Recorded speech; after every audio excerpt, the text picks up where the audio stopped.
안녕하세요. 이동률 목사와 함께하는 매일 성경 큐티 시간입니다. 오늘 우리가 함께 나눌 본문은 요한계시록 17장 1절부터 18절 말씀입니다. 여러분 혹시 이런 경험 있으신가요?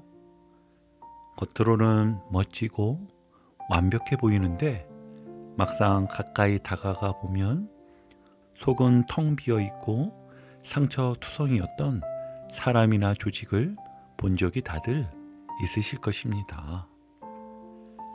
오늘 말씀 속에 등장하는 큰 바벨론, 그리고 음녀는 바로 그런 존재였습니다. 찬란하고 화려한 겉모습을 자랑하지만 그 안에는 거짓과 탐욕, 그리고 하나님을 대적하는 더러움이 가득합니다. 요한계시록 17장은 하나님께서 그 음녀, 즉 바벨론의 실체를 드러내고 어떻게 그들을 심판하실지를 보여주는 장면입니다. 항상 우리가 명심해야 할 것은 이 말씀은 단지 먼 미래의 이야기가 아니라 오늘을 살아가는 우리에게도 주시는 하나님의 경고이며 위로라는 점입니다. 이 장면은요, 앞서 16장에서 7대접 심판이 모두 끝난 후에 이어지는 환상으로 이제 하나님은 마지막 심판이 단지 경고로 끝나는 것이 아니라 실제로 어떻게 진행될 것인지를 보여주시려는 것입니다. 그 심판의 대상은 누구인 것이지요? 하나님 없이 번영하고 성도들을 핍박하며 모든 민족 위에 군림하던 세상의 권력과 체제들입니다. 당시 초대교회 성도들이 이 말씀을 들었을 때 그들은 곧장 로마 제국을 다 떠올렸을 것입니다. 황제를 신처럼 섬기게 하고 그리스도인들을 불태우고 짐승처럼 짓밟았기 때문입니다. 그리고 오늘날 우리에게도 다른 모습으로 여전히 존재하는 이 세상 바벨론의 정체를 하나님은 지금 드러내 보이십니다.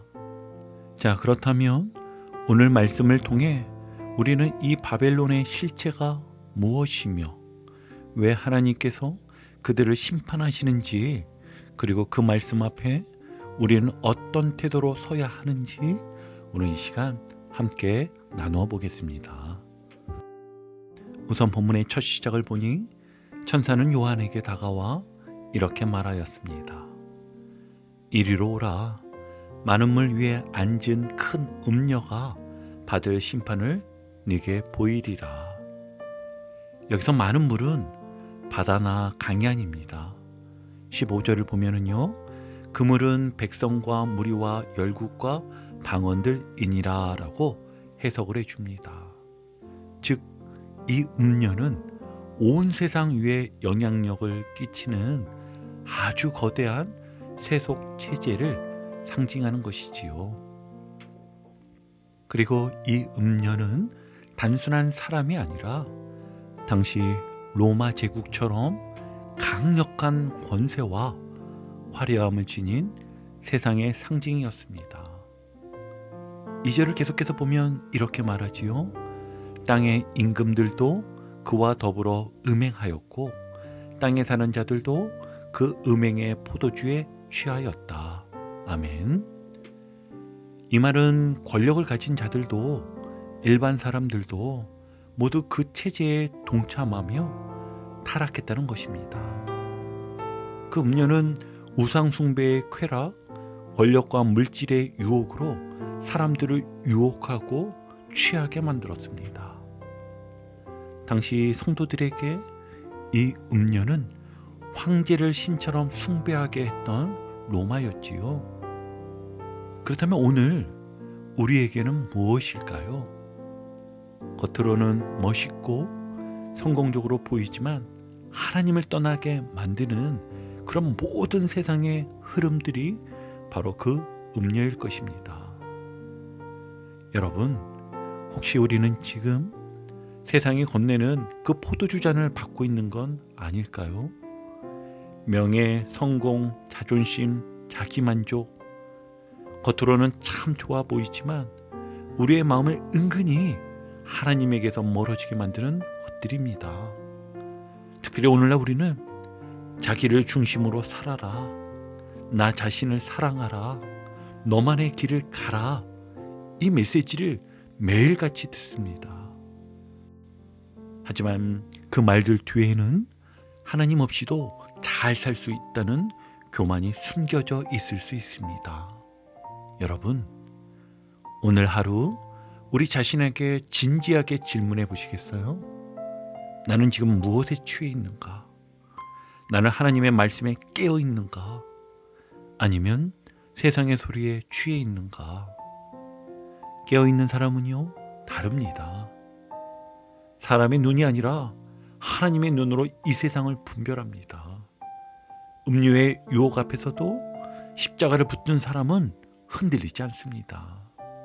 오늘도 우리 마음 깊이 이 기도가 울려 퍼지기를 소망합니다. 주님, 세상에 건네는 포도주가 아니라 주님이 주시는 생명의 물을 마시며 살게 하옵소서. 아멘. 계속해서 이어지는 두 번째 단락의 본문을 보면 천사의 인도를 따라 요한은 성령 안에서 광야로 나아갔습니다. 그리고 그곳에서 충격적인 환상을 보게 되지요.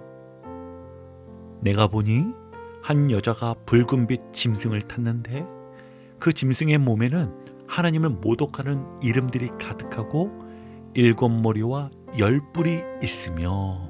아멘. 이 장면은요, 단순히 무서운 환상이 아닙니다. 매우 상징적인 의미를 품고 있습니다. 먼저 이 여자는 화려한 자줏빛과 붉은빛 옷을 입고 금과 보석과 진주로 치장하고 있다고 합니다. 겉보기엔 왕족처럼 위엄있고 아름답습니다. 하지만 손에 든 금잔을 보세요. 그 안에는 가증한 물건과 그의 음행의 더러운 것들이 가득합니다. 즉, 이 음녀는 겉은 화려하지만 그 속은 부패와 타락으로 가득한 세상의 정체를 보여줍니다. 그리고 이 음녀가 타고 있는 짐승은 하나님을 모독하는 말을 달고 있는 정말 끔찍한 존재였습니다. 이 짐승은 요한계시록 13장에서 등장했던 바로 그 바다에서 나온 짐승, 곧 적그리스도의 세력과 연결이 됩니다. 더 놀라운 장면은 6절입니다. 내가 보매 이 여자가 성도들의 피와 예수의 증인들의 피에 취한지라.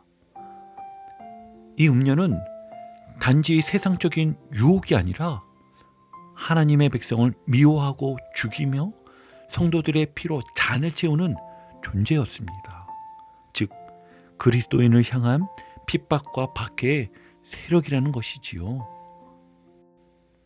여러분, 이 음녀는 겉으로 보면 참 멋있습니다.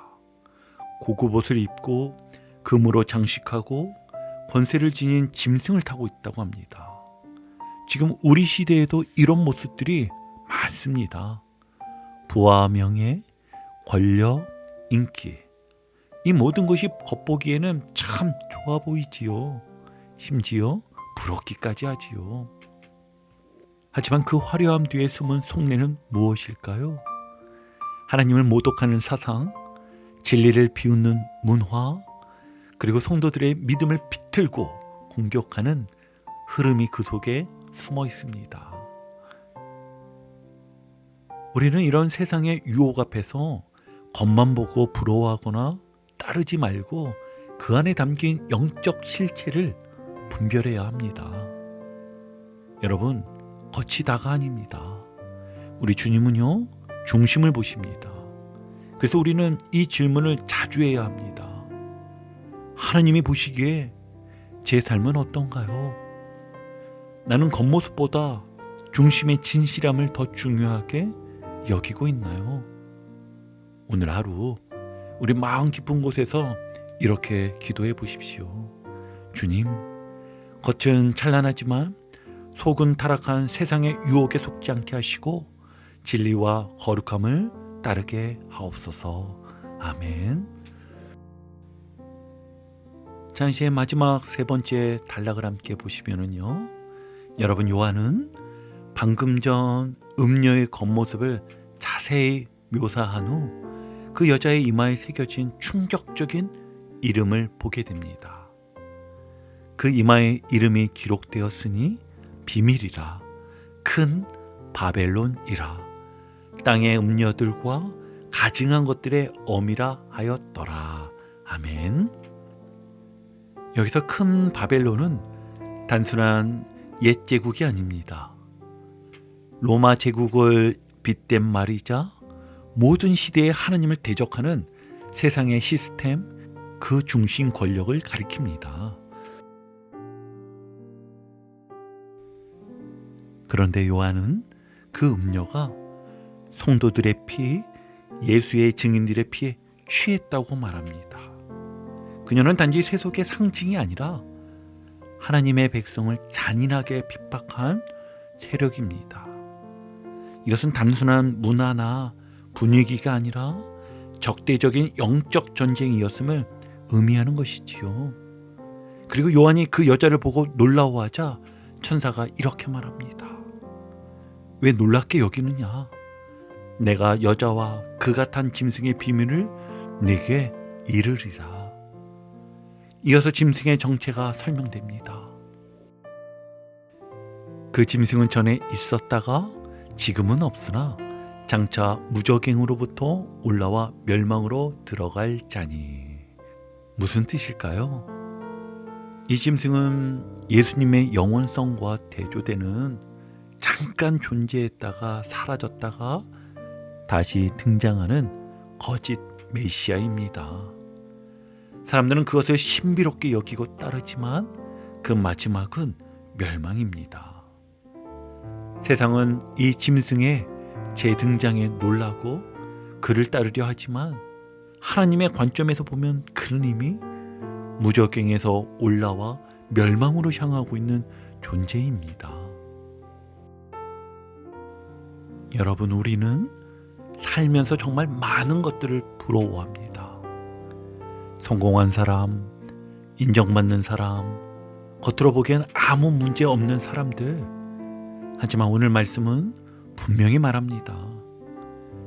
멸망으로 가는 것들은 아무리 지금 화려해 보여도 결코 따라가선 안 된다고요. 짐승은 한때 강력한 존재처럼 보입니다.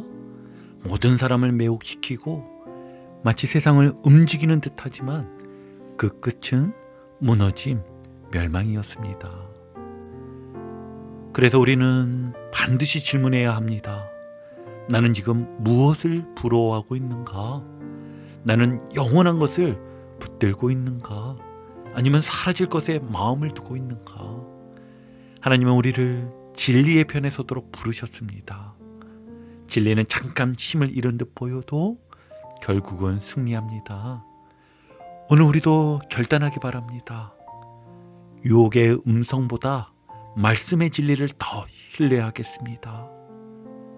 잠깐의 영광이 아니라 영원한 생명을 바라보겠습니다. 그리고 이렇게 고백해 보시기 바랍니다. 주님, 눈앞의 화려함이 아니라 주님만을 따르게 하옵소서. 내 이름이 생명책에 기록된 자로서 오늘도 진리 안에 살게 하옵소서. 여러분, 오늘 요한계시록 17장의 말씀은 우리에게 아주 중요한 진실 하나를 보여줍니다.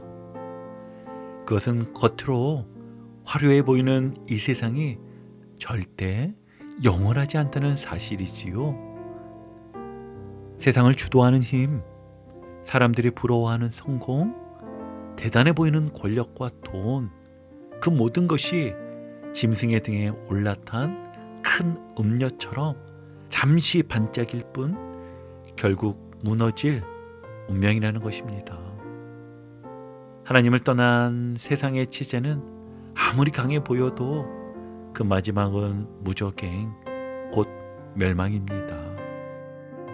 반대로 비록 이 땅에서 조롱받고 억울하게 짓밟히고 스스로 살아가는 것 같을지라도 예수님을 따르고 믿음을 지키는 자들은 영원한 생명책에 그 이름이 기록된 자들입니다. 여러분, 오늘 말씀을 들으며 우리는 꼭 결단해야 합니다. 화려하지만 무너질 음녀의 길이 아니라 소박하지만 영원한 신부의 길을 걷겠습니다. 하나님 없이도 성공할 수 있는 시대처럼 보일지라도 우리는 주님 없이 한 걸음도 가지 않겠습니다. 이 땅의 것에 마음을 빼앗기지 말고 오직 예수님을 바라보며 믿음으로 오늘을 살아가시길 바랍니다. 오늘도 복음의 기쁨과 확신으로 승리하는 하루 되시길 축복합니다. 함께 해주셔서 감사합니다. 내일 큐티 시간에 다시 뵙겠습니다.